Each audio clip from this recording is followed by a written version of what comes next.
அதாவது நீங்கள் கணிக்கும் பொழுது நிறையா இதுக்கு குழப்பம் ஏற்படுது. அதனாலேயே நான் உங்களுக்கு மாறி மாறி சொல்லி கொடுத்துட்டே இருக்கிறேன். எனக்கு தெரிஞ்ச விதிகளை போல் நான் உங்களுக்கு ஒவ்வொரு வீடியோவில் ஒரு சின்னஞ்சிறு பாயிண்ட்டாக கொடுத்துட்டே வரேன். இந்த சின்னஞ்சிறு பாயிண்ட் கிடைக்கிறது ஒரு பெரிய விஷயங்க. ஏன்னா இந்த மாதிரி பாயிண்ட் உங்களுக்கு ஜோதிட புத்தகத்தில் நீங்கள் படிச்சிருந்தாலுமே அதை உங்களால் புரிஞ்சிக்க முடியாது. இப்போ நான் ஒரு விதி சொல்கிறேன், நல்லா கவனிங்க. ஒரு கிரகம் ரெண்டு வீட்டு ஆதிபத்தியம் பெற்ற கிரகமாக இருந்தாலும் சரி, ஒரு வீட்டு ஆதிபத்தியம் பெற்ற கிரகமாக இருந்தாலும் சரி. இப்போ நான் உதாரணத்துக்கு 2 வீட்டு ஆதிபத்தியம் பெற்ற கிரகத்தை பற்றி சொல்கிறேன், நல்லா தெரிஞ்சுக்கோங்க. இப்போ சூரியன் சந்திரனை தவிர்த்து மற்ற கிரகங்கள் ஃபுல்லாமே இரு வீட்டு ஆதிபத்தியம் உண்டு. இப்போ குருவுக்கு எடுத்துக்கிட்டிங்க அப்படின்னா தனுசும் மீனமும் குருவோட வீடு, செவ்வாய்க்கு மேசமும் விருச்சிகமும், சுக்கிரனுக்கு ரிஷபமும் துலாமும். இதெல்லாம் உங்களுக்கு ஆல்ரெடி தெரிஞ்ச விஷயம் தானே. இப்போ இதில் உங்களுக்கு ஒரு நுணுக்கமான விஷயம் சொல்கிறேன் கேளுங்க. இப்போ மிதுனத்துக்கும் கன்னிக்கும் புதன் தானே அதிபதி. நான் லக்கணம் நம்ம தெரிஞ்சுக்கிட வேண்டாம், நான் பொதுவாக சொல்கிறேன், அதுக்கப்புறம் நம்ம லக்கணத்தை வச்சு பேசலாம். இப்போ மீன ராசியில் போய் புதன் இருக்கிறாருன்னு வச்சுக்கோங்க. மீன ராசியில் புதன் எப்படி? அங்கே மீன ராசியில் புதன் நீசம்தான். அப்போ மீன ராசியில் புதன் நீசம் வச்சு இருக்கும் பொழுது புதன் மீன ராசியில் நீசம் பெற்று இருக்கும் பொழுது அவர் தன்னுடைய 7ஆம் பார்வையாக கன்னி ராசியை தானே பார்ப்பார். மிதுன ராசிக்கு 10ஆம் வீட்டில் அவர் இருப்பார். அவர் பார்க்கக்கூடிய பார்வை 7ஆம் பார்வை கன்னி ராசியை தான் பார்ப்பார்.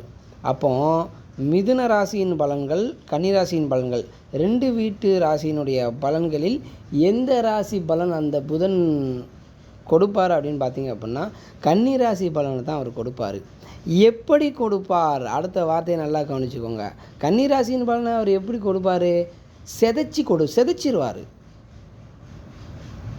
இப்போ தான் கொடுப்பாருன்னு சொன்னீங்க, செதைச்சிருவாருன்னு சொன்னீங்க, கொஞ்சம் குழப்புது அப்படிங்க கேட்கலாம். ரைட்டு. உங்களுக்கு இப்போ லக்கணத்தை வச்சு ஒரு பாயிண்ட் சொல்கிறேன், கவனிங்க. புதன் ஒரு ரிஷப லக்கணத்துக்கு எடுத்துக்கிடுவோமே, சரிங்களா? அல்லது மேச லக்கணம் வேண்டாம், ஏதாவது ஒரு லக்கணம் எடுத்துக்கிடுவோம். ரிஷப லக்கணம் உதாரணத்துக்கு தானே. ரைட்டு. இப்போ ரிஷப லக்கணம் சாதகக்காருக்கு மீனத்தில் போய் புதன் இருக்கிறாருன்னு வச்சுக்கோங்க. அந்த புதன் ரிஷப லக்கணம் அப்படின்னா புதன் யார்? 2ஆம் வீட்டுக்கும் 5ஆம் வீட்டுக்கும் அதிபதி. அவர் 11ஆம் வீட்டில் இருக்கிறாருன்னு வச்சுக்கோங்க. அந்த 11ஆம் வீட்டிலேருந்து நேர் 7ஆம் பார்வை தன்னுடைய கன்னி ராசியை பார்ப்பார். அதாவது தன்னுடைய வீடான 5ஆம் பாவத்தை பார்ப்பார் ரிஷபலக்கண சாதகக்காரங்களுக்கு. அப்போ 2ஆம் வீட்டு குடும்பஸ்தானாதிபதி தன்னுடைய ஸ்தானத்துக்கு 10ஆம் வீட்டிலும், 5ஆம் வீட்டு புத்திரஸ்தானாதிபதி தன்னுடைய வீட்டுக்கு 7ஆம் பாவத்திலும், ரிஷப லக்கணத்திற்கு 11ஆம் வீட்டிலும் இருக்கிறார். அப்போ இந்த புதனுடைய பிரீடு வரும் பொழுது, புதனுடைய பிரீடுனா என்ன?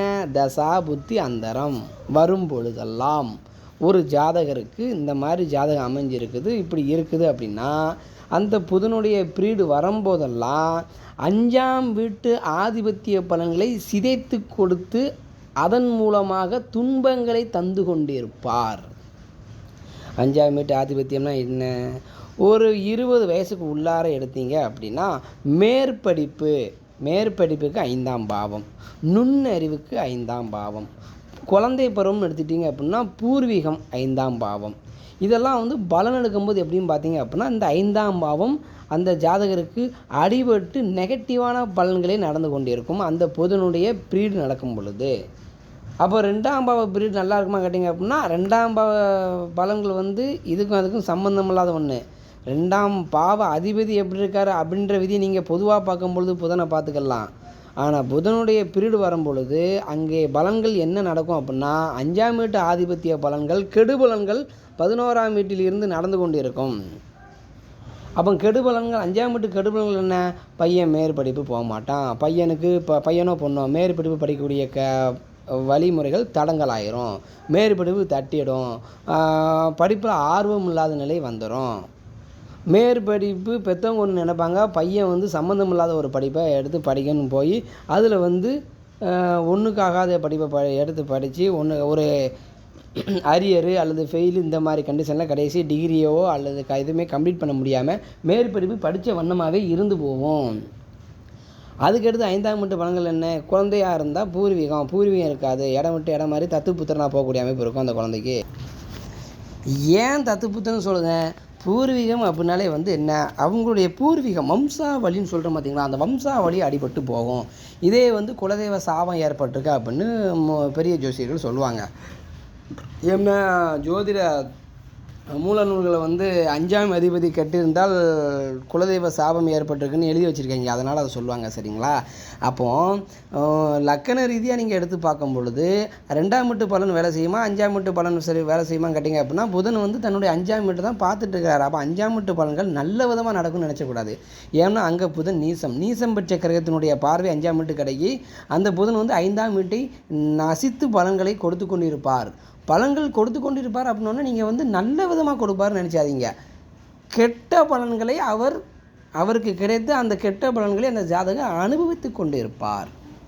சரி, 5ஆம் வீட்டுக்கு வேறு என்ன மேற்படிப்பு சொல்லியாச்சு, பூர்வீகம் சொல்லியாச்சு. ஒரு 20 வயசுக்கு மேற்பட்டு வந்துடுங்க, 20 to 40 அல்லது 20 to 35 வந்துடுங்க. 5ஆம் இடம் தான் ஒரு மனிதனுக்கு நடக்கக்கூடிய ஒரு சுபகாரியங்களை சொல்லக்கூடிய ஒரு இடம். ஒரு ஜாதகருக்கு சரியான வயதில் திருமணம் நடக்கணும், திருமணம் ஆகணும், லைஃப் பார்ட்னர் அமையணும், குழந்தை அமையணும், குடும்பம் அமையணும். இது எல்லாத்துக்குமே பார்த்தீங்க அப்படின்னா 5ஆம் அதிபதி நல்லா வலுத்து இருக்கணும், நல்லா இருக்கணும். அப்போ 5ஆம் அதிபதி நீசம் பெற்று அந்த 5ஆம் பாவத்தையே பார்க்கும் பொழுது அந்த புதனுடைய தசாபுத்தி அந்தரங்கள் நடக்கும் பொழுது அவருக்கு என்று ஒரு சுபகாரியம் நடக்காமல் அவருக்குன்னு திருமணம் காலதாமதம் ஆகிறது. பாருங்கள், திருமணன்ற விஷயம் கூட 5ஆம் வீட்டு அதிபதிக்கிட்ட எப்படி வருதுன்னு பாருங்கள். இது தாங்க தசாபுத்தி கணிக்கும் பொழுது நீங்கள் வந்து ஒரு கிரிட்டிக்கலான அமைப்பு. இது அத்தனையுமே நீங்கள் கற்றுக்கிட்டால் மட்டும்தான் முழு ஜாதக பலனை கணிக்க முடியும். அப்போது 5ஆம் வீட்டு அதிபதிக்கிட்ட திருமண வாழ்க்கை இல்லைன்னு நினச்சிடக்கூடாது. ஒரு மனிதனுக்கு நடக்கக்கூடிய சுபகாரியங்களில் முக்கிய பங்கெடுப்பது 5ஆம் பாவம். ஏன் 5ஆம் பாவம்? அதிர்ஷ்டஸ்தானமே 5ஆம் பாவம் தானே. அப்போ 5ஆம் வீட்டு அதிபதி வலிமை இறந்த பிற்பாடு அன்லக்கி பெர்சன் தானே அவர். வேறு 5ஆம் வீட்டுக்கு என்ன சொல்லலாம் கேட்டிங்க அப்படின்னா, நுண்ணறிவு, அறிவாற்றல், அறிவு கூர்மை, பிறரிடத்தில் தான் பெறக்கூடிய ஒரு கௌரவம், மதிப்பு, நற்பெயர், இது அத்தனையுமே வந்து 5ஆம் வீட்டு அதிபதிக்கிட்ட தான் இருக்குது. அப்போது புதன் வந்து நீசம் பெற்று இருந்து 5ஆம் வீட்டையே பார்க்கும் பொழுது ஒரு அவப்பெயரை சந்திப்பார். சரி, எப்படியெல்லாம் அவப்பெயரை சந்திப்பார், எப்படியெல்லாம் சம்பவங்கள் நடக்கும், 5ஆம் வீட்டு சம்பவங்கள்னு சொல்லிட்டேன், இப்படி தான் இருக்குன்னு சொல்லிட்டேன். அவர் எங்கே இருக்கிறார்? 11ஆம் வீட்டில் இருக்கார் பார்த்தீங்களா? 11ஆம் வீட்டின் வழியாகத்தான் அதை செய்யணும். அப்போ 11ஆம் வீட்டு ஆதிபத்திய பலன் என்ன, அதையும் எடுத்துடணும். 11ஆம் வீட்டு ஆதிபத்திய பலன் என்னன்னு பார்த்தீங்க அப்படின்னா, நண்பர்கள், தேவையில்லாத சகவாசம், கூடாத நட்பு கேடாய் முடியும் அப்படின்னு சொல்லியிருக்காங்க பார்த்துருக்கீங்களா? அதே போல் அதாவது சேரக்கூடாத நண்பர்களோடு சேர்ந்து செய்யக்கூடாத வேலைகளெல்லாம் செய்து தேவையில்லாத பழக்க வழக்கங்களை கற்றுக்கொண்டு அதன் மூலமாக கெட்ட பெயரை சம்பாதிப்பார். புதன் அதாவது எந்த ஒரு ஜாதகம் கணிக்கும் பொழுதும் ஆதிபத்திய காரத்துவம் ப்ளஸ் கிரக காரகத்துவம் பார்க்கணும். கிரக காரகத்துவம் புதன் யார்? மதி அதாவது வந்து அந்த அறிவுக்கு வந்து புதன். அப்போ அறிவில்லாமல் நிறையா செயல்களை செஞ்சிருவார். ஏண்டா உனக்குலாம் இவ்வளோ தூரம் வளர்ந்தீங்க, அறிவு இல்லையா, இப்படி பண்ணலாமா அப்படின்னா அவருக்கு அது தெரியாது. அவருக்கு என்னென்னா புதன் நீசம். அதுக்கடுத்து 11ஆம் வீடு என்ன, எதையுமே வந்து ஒரு லாப நோக்கோடு பெறக்கூடிய ஒரு அமைப்பு. ஒரு 11ஆம் இட பாவம் நல்லா இருந்துச்சு அப்படின்னா அவருக்கு எல்லாமே காலதாமதமாகாமல் குறுகிய காலகட்டத்திலே நல்ல பலன்கள் நிறையா நடக்கும். அப்போ 11ஆம் வீட்டில் புதன் நீசம் வச்சிருக்கும் பொழுது 5ஆம் வீட்டு பாவ பலன்களை 11ஆம் வீட்டிலிருந்து கெட்ட பலன்களாக அங்கே நடந்துகிட்ருக்கும். ஆசைப்பட்டதுமே நடக்காது. எல்லாத்துலேயுமே நஷ்டங்களையும் ஏமாற்றங்களையும் சந்தித்து கொண்டிருப்பார் ஜாதகர். 40 வயசுக்கு மேலே போயாச்சு அப்படின்னா குழந்தைகளால் வந்து ஒரு கெட்ட பெயரை சம்பாதிப்பார். இன்னும் சொல்லப்போனால் அற்பாயில் உள்ள குழந்தைகள் கிடச்சி அந்த குழந்தைகளை வந்து தவற விட்டு கொண்டிருப்பார். இதெல்லாம் வந்து பார்த்தீங்க அப்படின்னா தசாபுத்தியில் தான் நீங்கள் எடுக்கணும். சில பேர் பெற்றோர்கள் இருக்கும் பொழுதே வந்து குழந்தைய பறி கொடுப்பாங்க, பார்த்துருக்கீங்களா? இப்போ ஒரு தகப்பனாருக்கு இப்படி ஒரு கிரகம் இருக்குன்னு வைங்களேன், அந்த புதனுடைய பிரிவு நடக்குன்னு வைங்களேன், குழந்தைய பறி கொடுத்து, அல்லது குழந்தைய பறி கொடுக்குன்னா என்ன, குழந்தையினுடைய இறப்பு மட்டும்தான் பறி கொடுத்தல் அப்படின்னு நினைக்காதீங்க. தன்னுடைய வம்சாவளியில் பிறந்து தன்னுடைய பூர்வீகத்தில் பெயரை சம்பாதித்து பெற்றோர்களுக்கு கௌரவத்தை நல்ல பெயர்களை வாங்கி தரக்கூடிய பிள்ளைகளாக இல்லாமல் அந்த பெண் வேறு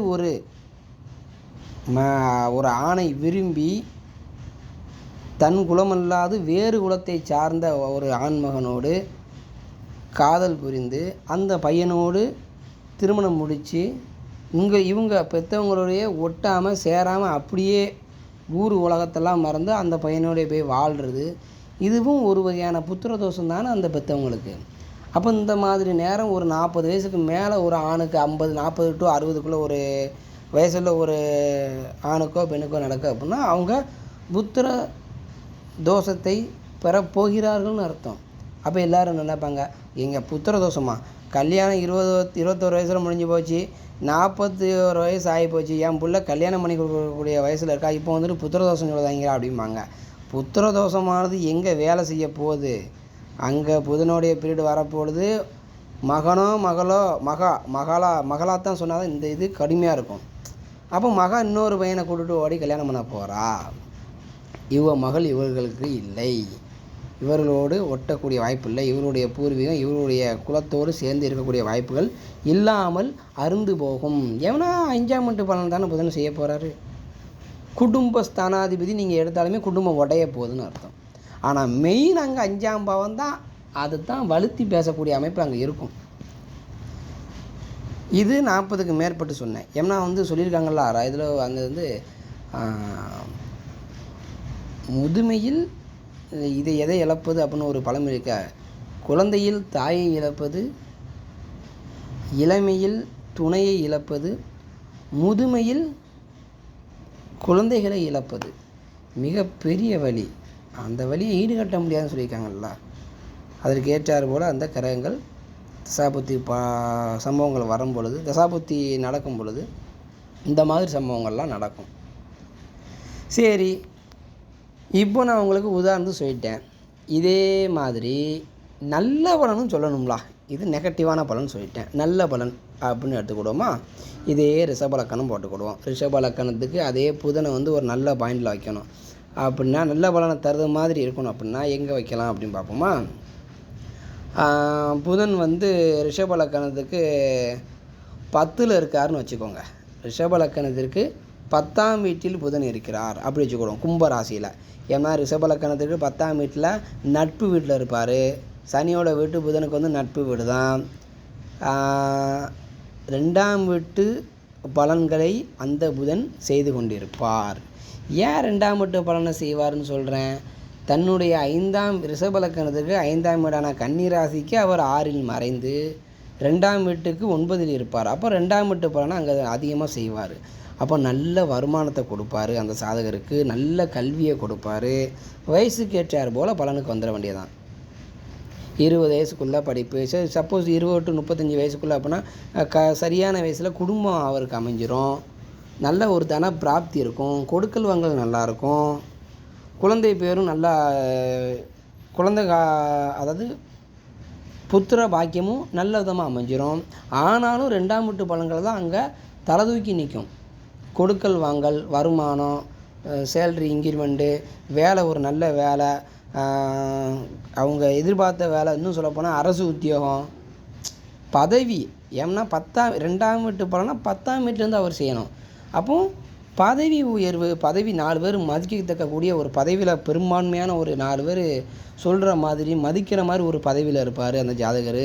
ஆணோ பெண்ணோ இந்த மாதிரி பலன்களை கொடுத்துக்கிட்டு இருக்கும். அவர் வாக்கு வன்மை பொருந்தியவராக இருப்பார், சொல்ல காப்பாற்றக்கூடியவராக இருப்பார், கரெக்டாக பேசக்கூடிய ஆளாக இருப்பார், நல்லா அறிவு நுட்பம் வாய்ந்தவராக இருப்பார், அவர் பேசுகிற பேச்சுக்கு 4 பேர் கைத்தட்டல் கொடுக்கக்கூடிய ஆளாக இருப்பார், நல்லா அறிவோடு பேசக்கூடிய நபராக இருப்பார். ஏன்னா 2ஆம் இடம் வாக்குஸ்தானம் இல்லையா, குடும்பம் ஒழுக்கமான குடும்பமாக இருக்கும். இது புதன் கும்பத்திலேருந்து ரிஷபலக்கணம் எடுத்துக்கிட்டோம் அப்படின்னா இப்படி இருக்கும். இப்படி தாங்க தசாபுத்தி எடுக்கும்பொழுது இந்த பலன்கள் இப்படி தான் எடுக்கணும், சரிங்களா. சரி, ஓகே. ஜோதிட ரீதியான வேறு சில பலங்களோட அடுத்த வீடியோவில் உங்களை நான் சந்திக்கிறேன். வணக்கம். வாழ்க வளமுடன்.